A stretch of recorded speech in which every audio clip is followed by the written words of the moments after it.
Good afternoon, good evening, good morning, wherever you may be listening to our Center for Israel Education webinar in conjunction with our Teen Israel Leadership Institute.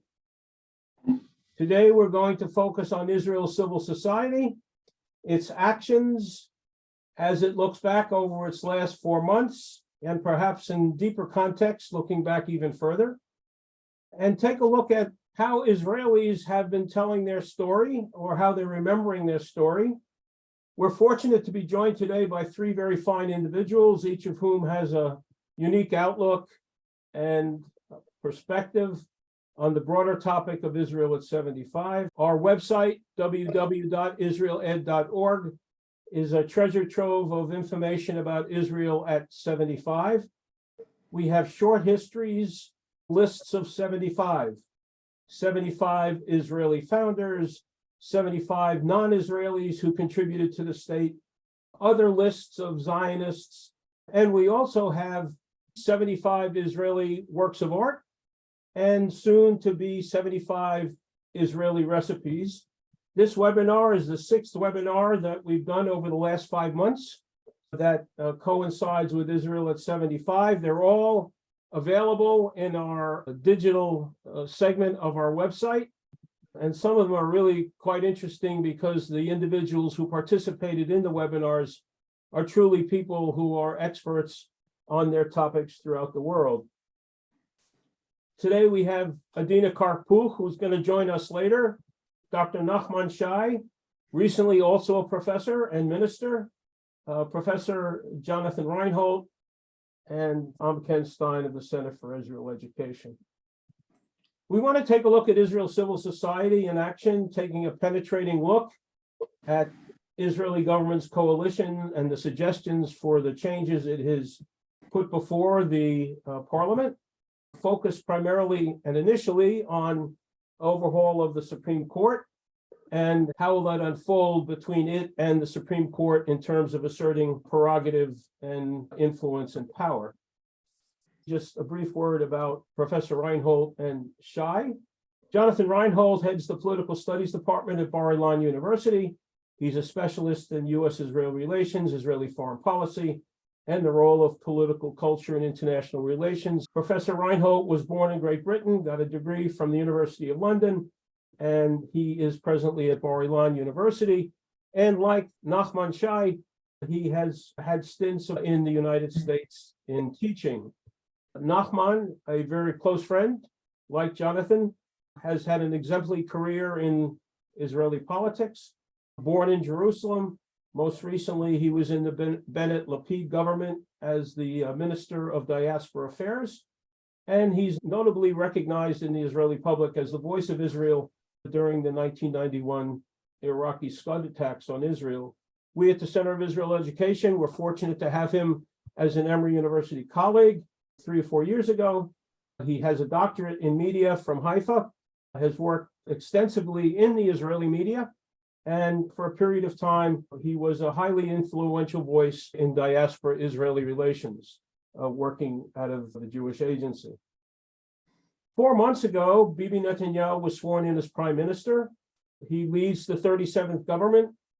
His cabinet focused immediately upon taking office on presenting several laws that would remove or constrain political power of the Supreme Court.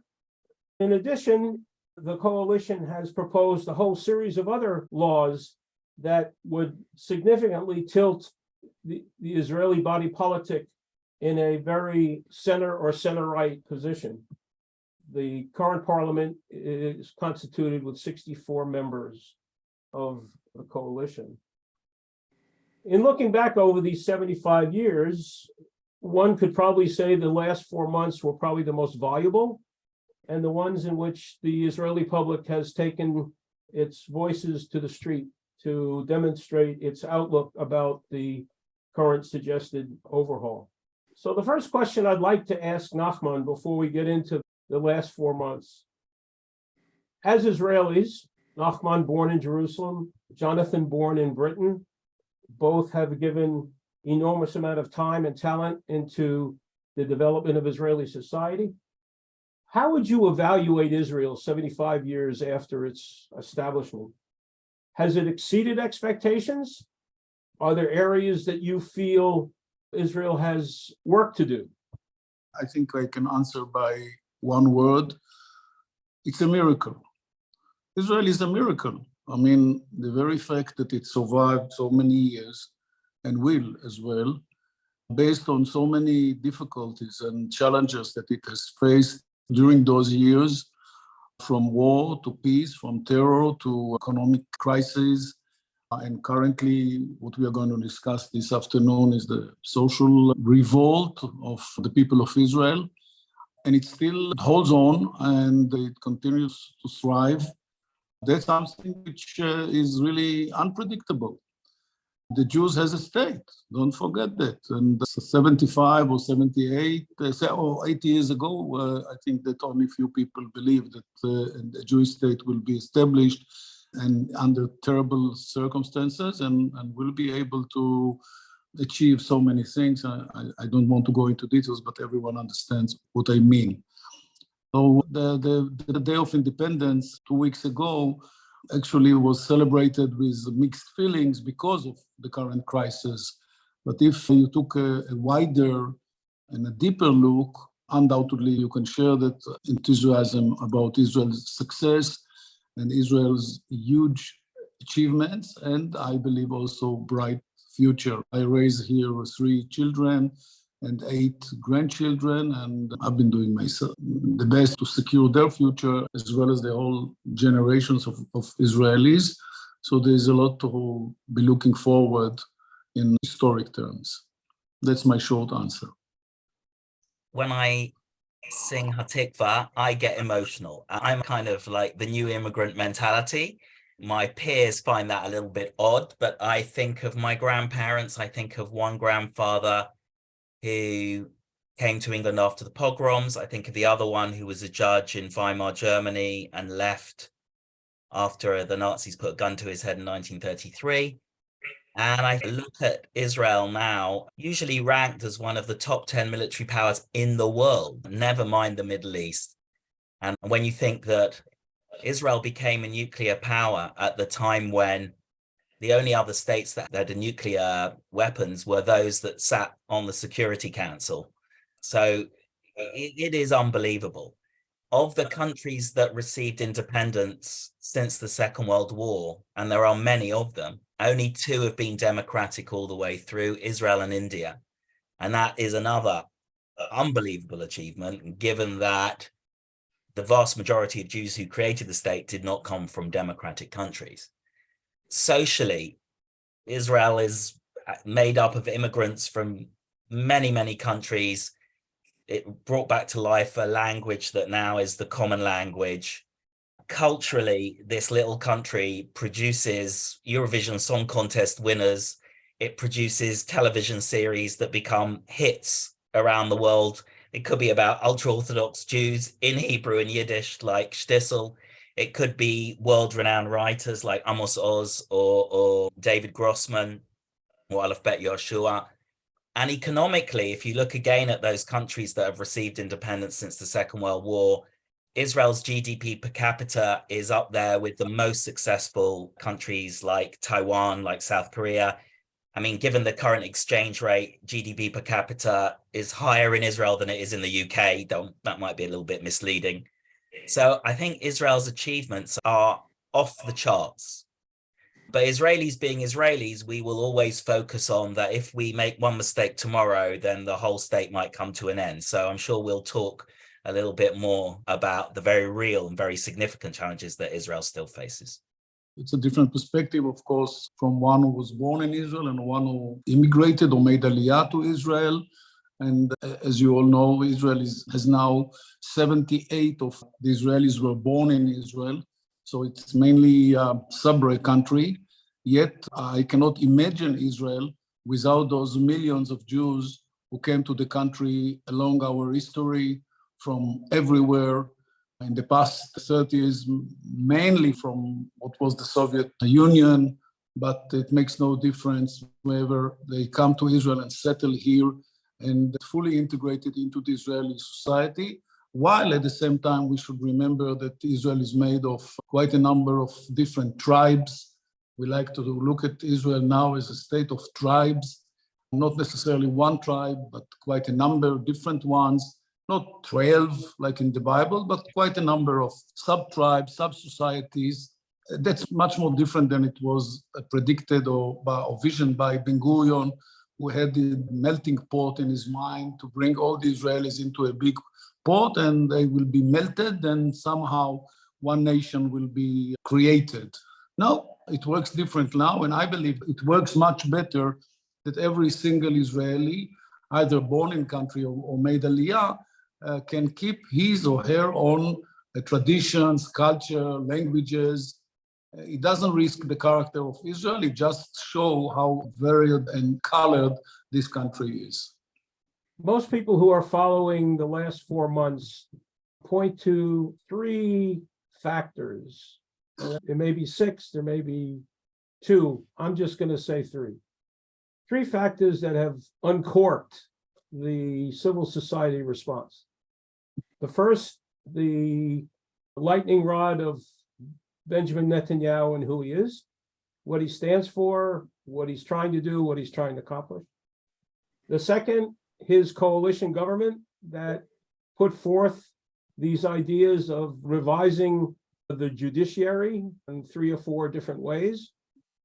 And the third aspect is Israeli civil society thinking about what this coalition might do that really doesn't have anything to do with judicial overhaul, but has to do with a lot of topics that Israelis have been kicking down the road for decades. I don't know if you agree, but the list that appeared in the Israel Democracy Institute was the impact of the rabbinate on the way of life, the rights and formal exemptions for yeshiva students, military service, potential changes in the curriculum, the educational curriculum, how minorities will be protected, what unfolds in Judea and Samaria, and a fear that the judicial overhaul may have an economic impact. That's a lot to throw out to the both of you. You can care to comment on them or add your own. But what, in your view, has caused these 4 months of very high volume, very repetitive Israeli engagement in stating the public's point of view against the coalition? I will start with the personal issue or the personal story of Mr. Netanyahu, the Prime Minister, who is trying to save himself from indictment and may even end up in jail. I don't expect it, but I'm not a judge, so I really don't know. There's no doubt whatsoever that it takes a lot of his time and attention, which is terrible in terms of national security, but he's focused on Israel. Also, he doesn't come to court only once in a few months, but he's present there even without being present. The second reason is that he had to build a very complex coalition, almost impossible coalition. The dream of the right to have a full right coalition is a nightmare. And he realized it now every single day. On the one hand, it should be ideal to accomplish all those ideas and political platforms and ideologies that haven't been accomplished in the past. But at the same time, it doesn't work, because bear in mind that in the end of counting the votes, there were just 30,000 votes different between the coalition and the opposition. It was not reflected by the number of members in the Knesset to coalition opposition, which is 64 in the coalition. But if you count the votes, you see that the power is really divided between the two camps, the right and the center left. Netanyahu agreed to make those changes or to implement an overhaul in the judiciary system or branch. I'm not sure he was aware of all the details. I'm not sure he endorsed the plan as is, maybe some segments, and undoubtedly he never expected the reaction. This is something that Israel has never faced. Hundreds of thousands of people marching in the streets. It's a renewed Zionist movement. That's a renewed Israel. Values that were taken for granted, like justice and equality and peace and democracy as a whole, are now coming back to the public arena, and people are looking at them and understand that they have to fight for those values and others. They couldn't take them for granted any longer. So if you look at it, not now, but 50 years from now, this is the reborn of the state of Israel, going back to the basic ideas which led to the establishment of the country. And now, after 75 years, we look back at the Declaration of Independence and we ask ourselves, where is it all? Where is it all? How it disappeared?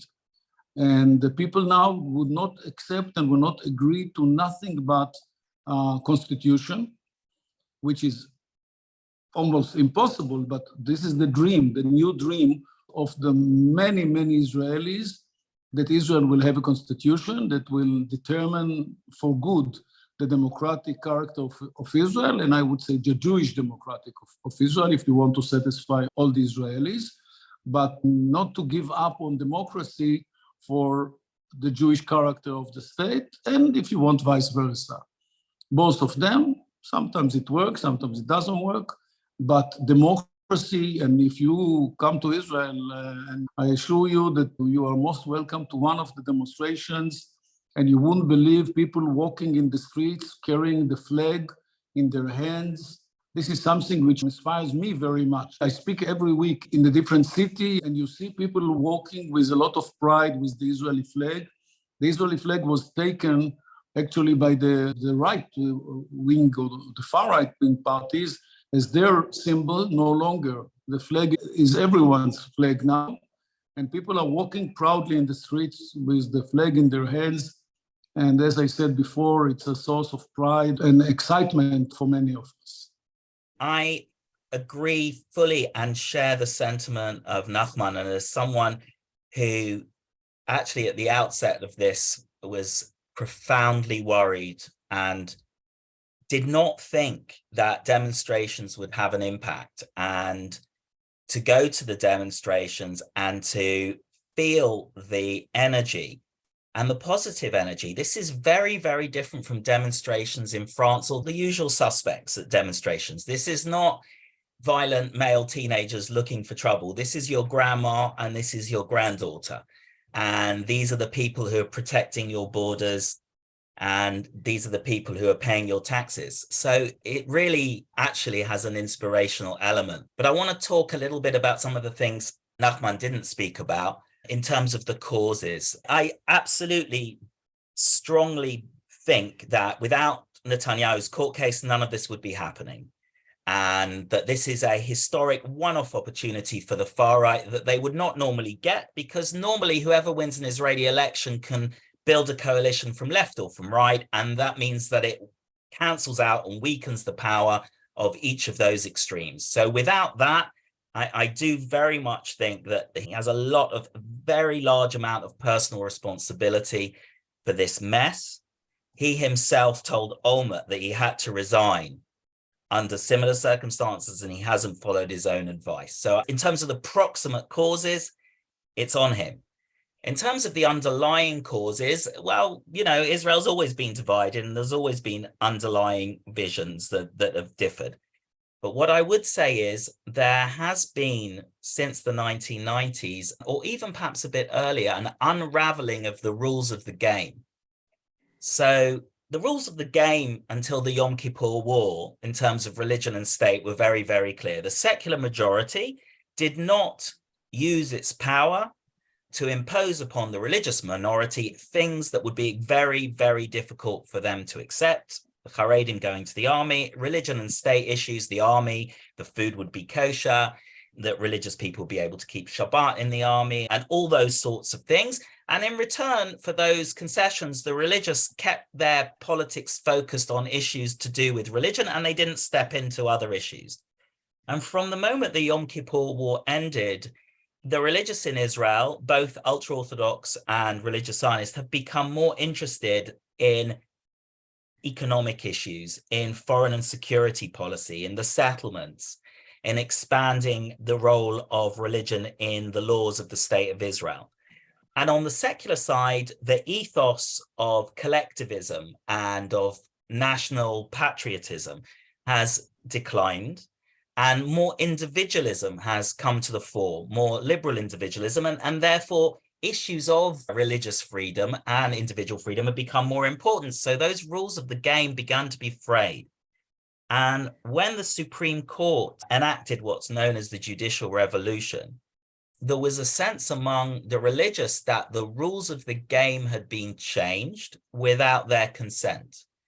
Now, that has an element of truth to it. In other words, that when the basic law was passed in 1992, that is the foundation for judicial review, it's true to say that that passed without a 61 majority in the Knesset, and people didn't realize what exactly was going on.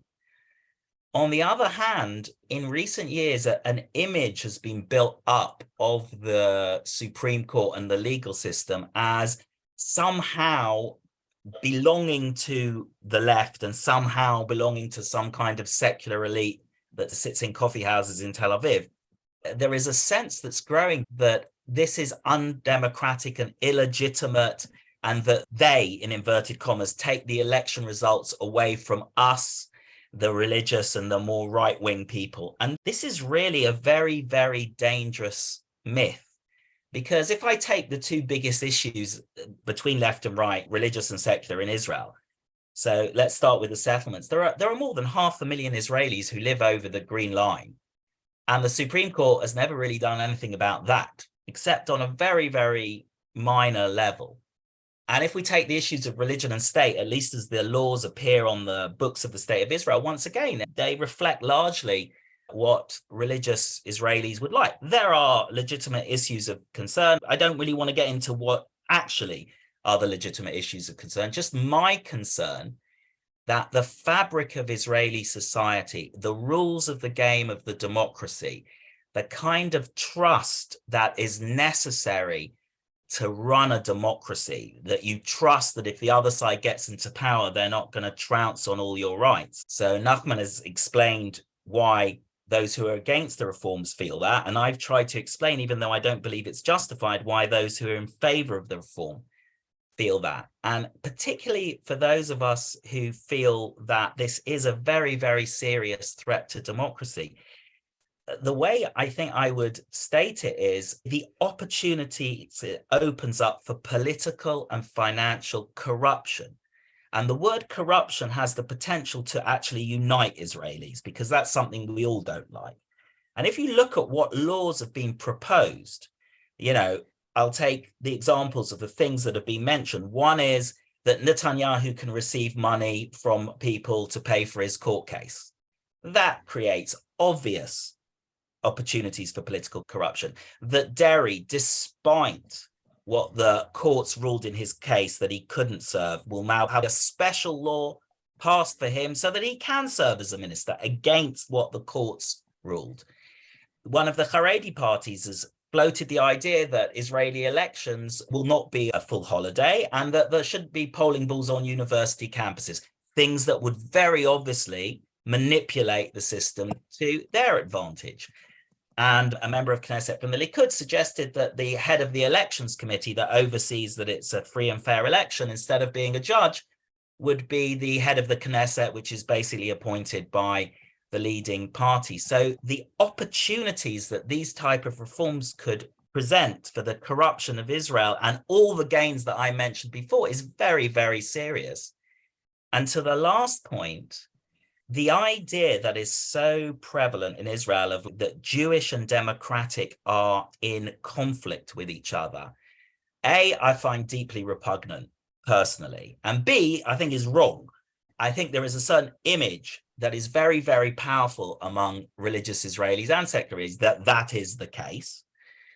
But a much deeper perusal and studying of Jewish sources will find that while there are certainly views that these things are incompatible. There is a very, very long-standing and deep tradition that many elements of democracy are actually very, very deeply founded in the Jewish religious tradition. And actually, I think that one of the challenges for Israel is developing a much stronger narrative of inclusiveness that actually brings the two together and shows the complementary elements.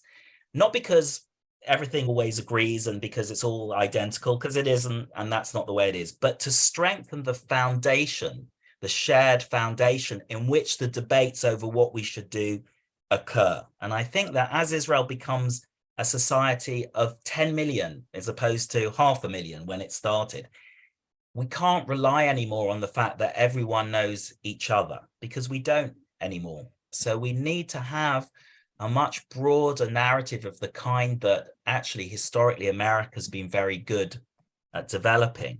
And I think that that is really one of our central challenges. Jonathan, earlier you very briefly pointed to the reality that most of the Israelis who founded the state came from countries, societies, cultures that were undemocratic.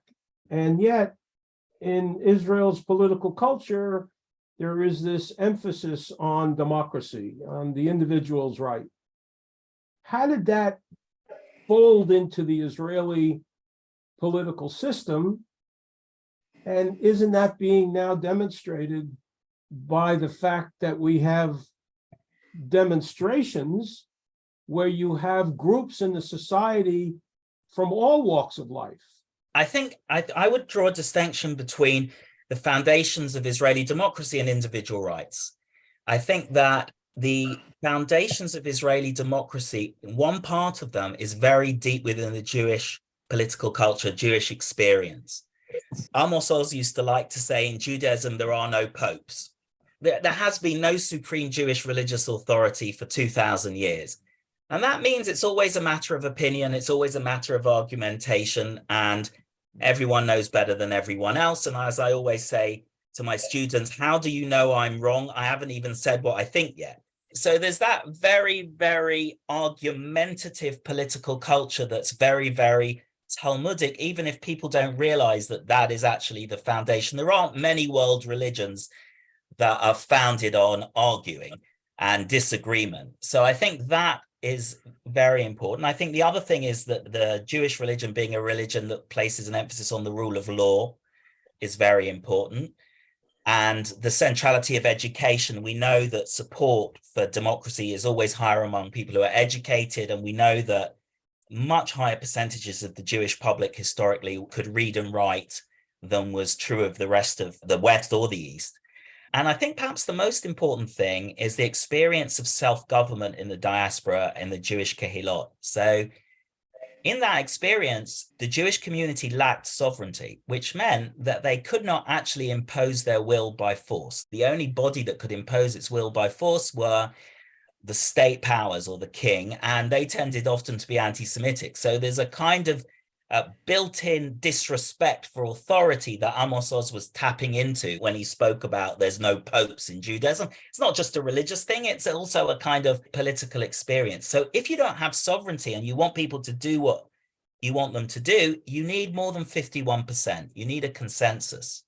And if you look at Israel's political system, which is based on building these broader coalitions, and on not imposing your view on minorities on certain things that would be detrimental to the cohesiveness of the society, I think those are very much the foundations of Israeli democracy. It's more consensual in its nature than most of what we would think of as democracies in English-speaking countries. On the other hand, English-speaking democracies, bills of rights, bills of individual rights precede democracy. So the Bill of Rights in England and later Britain is 1689. And in the US, the Constitution precedes democracy, if you're thinking about racially, by 70, 80 years, and then men and women even 120 years or so. So for Israel, the idea of our democracy being founded on individual rights, it's not a natural way of thinking. It's implicit, but it's not explicit. You know, there's not that concern that you get in England, in English-speaking countries, that the government may abuse its power. So in Israel, we tend to think of the state as something that saved the Jews of the diaspora and gave us rights.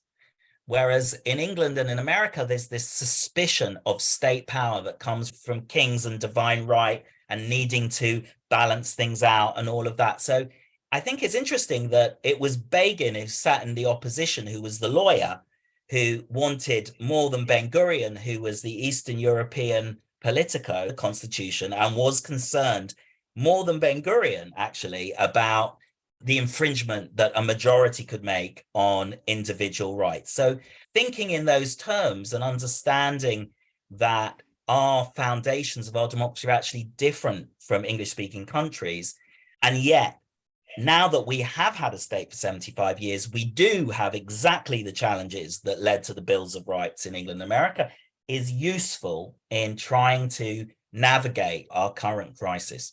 One word about the character of Israeli democracy. Why is it in danger now?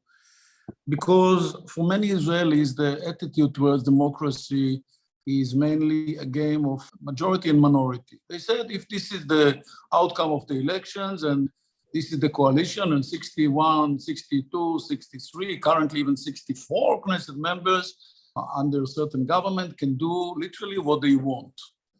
This is a distorted concept of democracy because it's also how you preserve the right of the minorities and you judge the character of the democracy based on its treatment to the minorities, or in our case, mainly the Arab minority. You should go back to the education system of Israel, which is divided to 4 different organizations. Each one operates differently. And in the ultra-Orthodox society, which gets billions of shekels from the country every year and is trying to get even more, they don't teach core studies and they don't teach democracy as well as mathematics or English or other stuff, but they don't teach what democracy is and what are the basic values of democracy and how you judge democracy and how you live in democracy.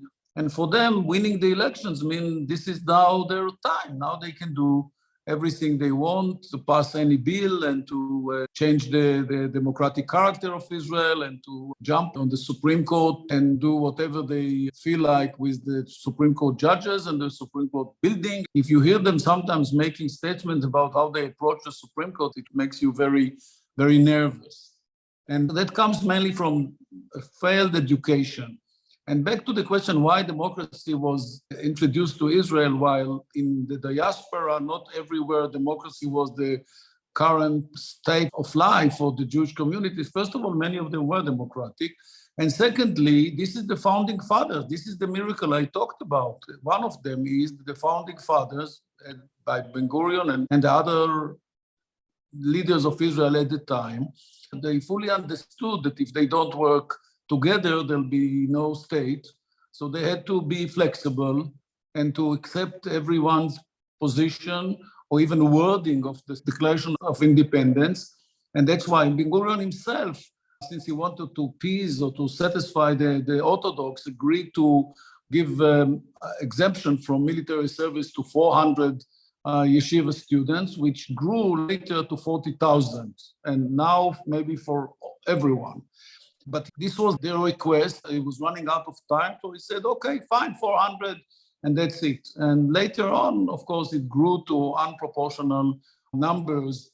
And of course, raising the question, how much you give and how much you get from the state. So this is a very strange democracy. Partly it's like other democracies, and sometimes it's a Jewish democratic state with all the concessions that we have made through our history for the Orthodox, for the ultra-Orthodox, for the Arabs, for all kinds of groups and societies within Israel.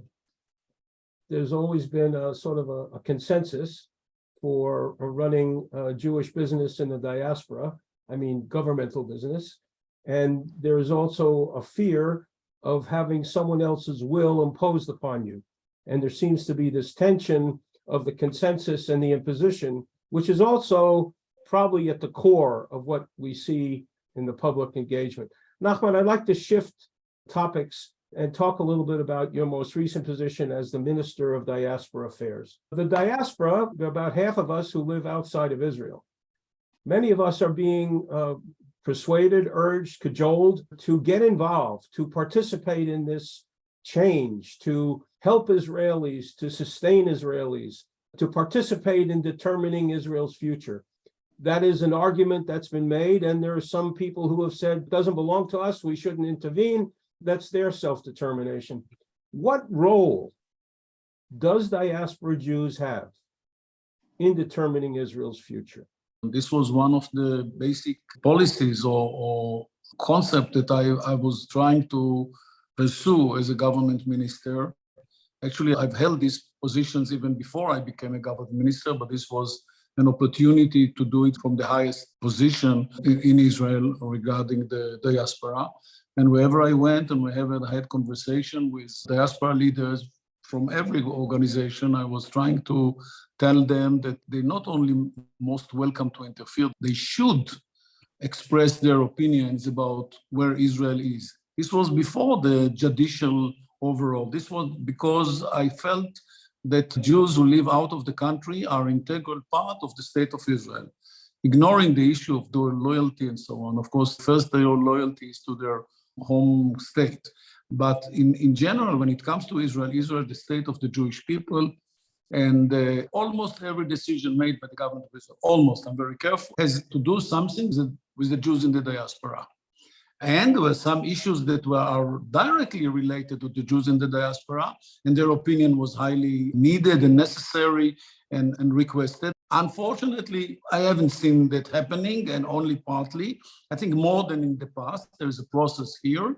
There is some progress.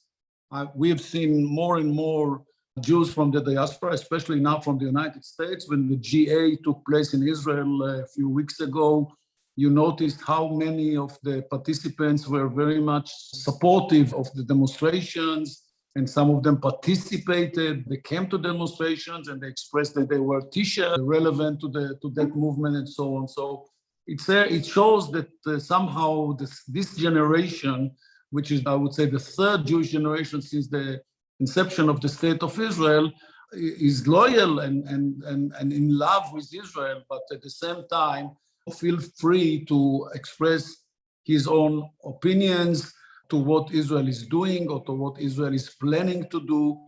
Unfortunately, in Israel, there's a different direction or different tendency to ignore the opposition by the Jews in the diaspora, and especially in the ultra-Orthodox. They refuse to accept the reform and conservative movements literally into the Jewish people. They look at them as if they are not, and they say they are not Jewish, which is terrible to hear that and to see that happening.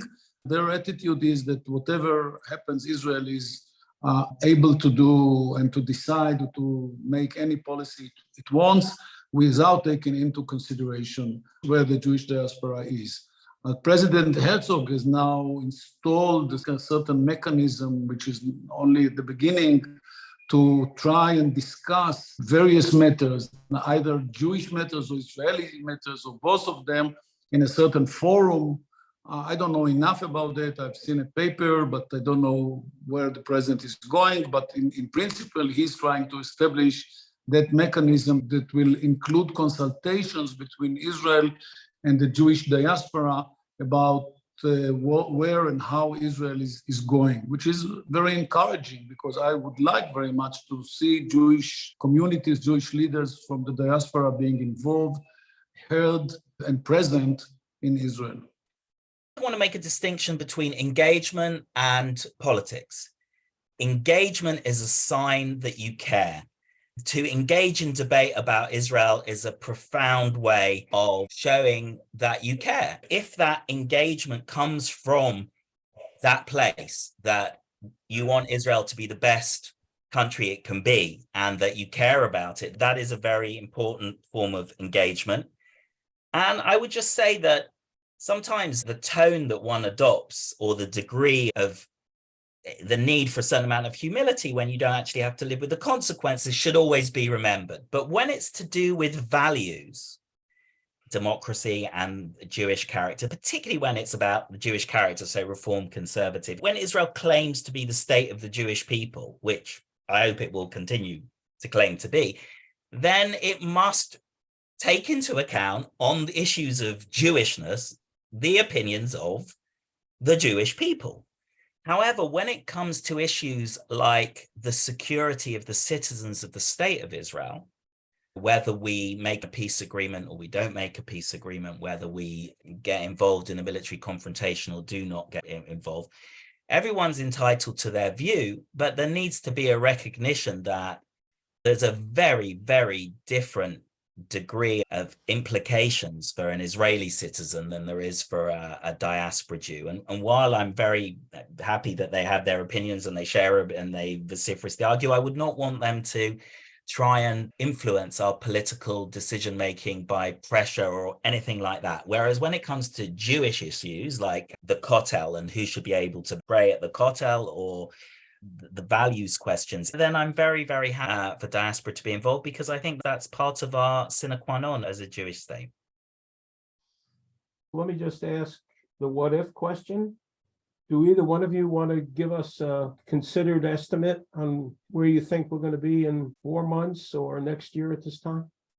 Bibi and the government, the coalition, encounter difficulties that they haven't expected, colliding with hundreds of thousands of Israelis, whether it's the majority or a huge number of Israelis, will block every attempt to politicize the Supreme Court, and even more than that.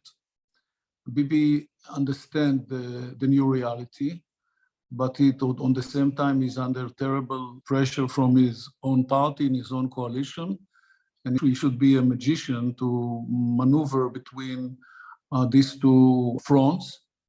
We'll see if he succeeds or not.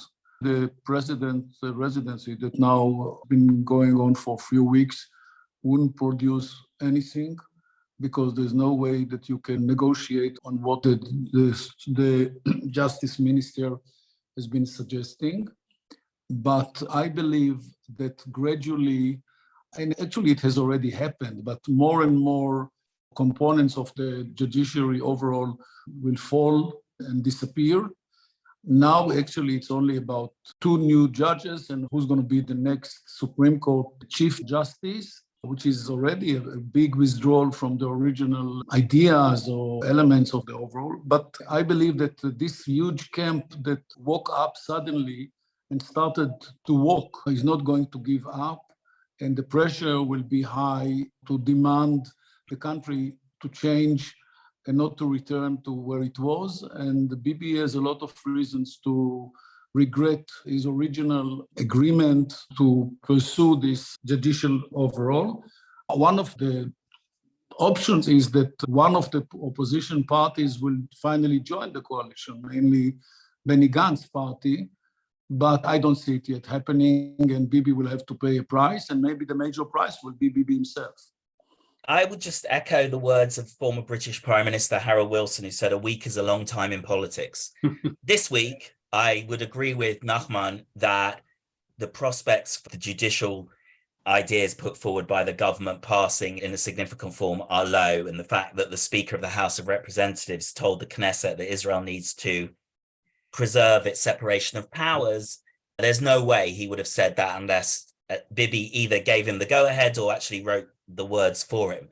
But that's this week. And I think the most troubling thing is that I suspect that what will happen over the next 4 months is that there will be an attempt by both sides to blame the other when the negotiations over the judicial reform, which are likely to fail.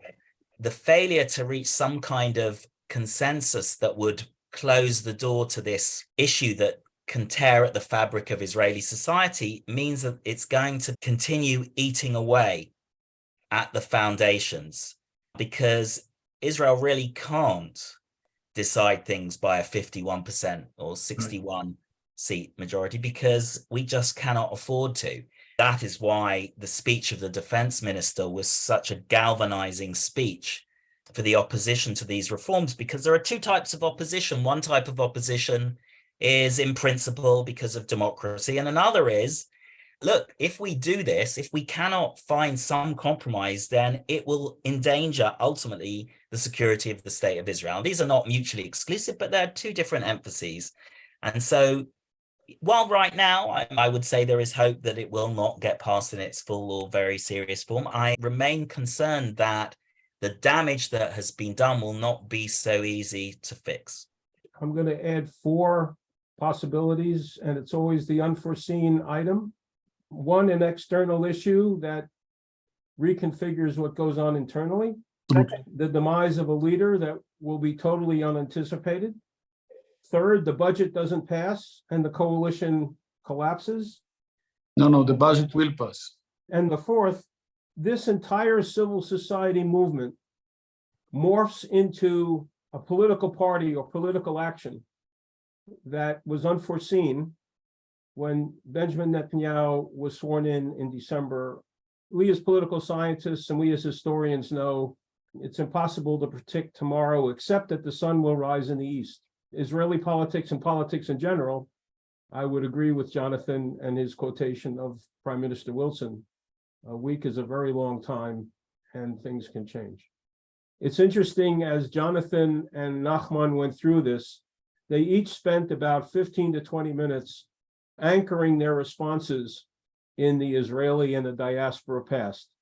And it still shows that we are people of history and we still care about it, and it still shapes who we are today.